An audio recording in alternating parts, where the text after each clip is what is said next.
நடிகர் விஜய் நடித்துள்ள கடைசி திரைப்படமான ஜனநாயகன் வரும் ஜனவரி 9 தேதி பொங்கல் வெளியீடாக திரைக்கு வரவுள்ள நிலையில் பெரும் பரபரப்பான சூழல் நிலவி வருகிறது.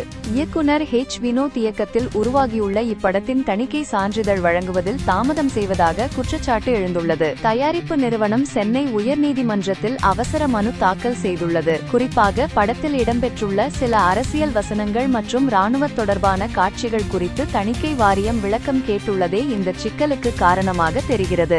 மறுபுறம் திரையரங்க உரிமையாளர்களுடனான லாப பகிர்வு பேச்சுவார்த்தைகள் ஒரு முடிவுக்கு வராத நிலையிலும் உலகளவில் இப்படத்தின் முன்பதிவு ஏற்கனவே 15 கோடியை கடந்து சாதனை படைத்து வருகிறது. அனிருத்தின் இசை மற்றும் நட்சத்திர பட்டாளங்களின் பங்களிப்புடன் உருவாகியுள்ள இப்படம் விஜயின் திரைப்பயணத்தில் ஒரு மிகப்பெரிய அரசியல் மற்றும் உணர்ச்சிபூர்வமான பிரியாவிடையாக அமையும் என ஒட்டுமொத்த தமிழகமே ஆவலுடன் எதிர்பார்த்து காத்துக் கொண்டிருக்கிறது.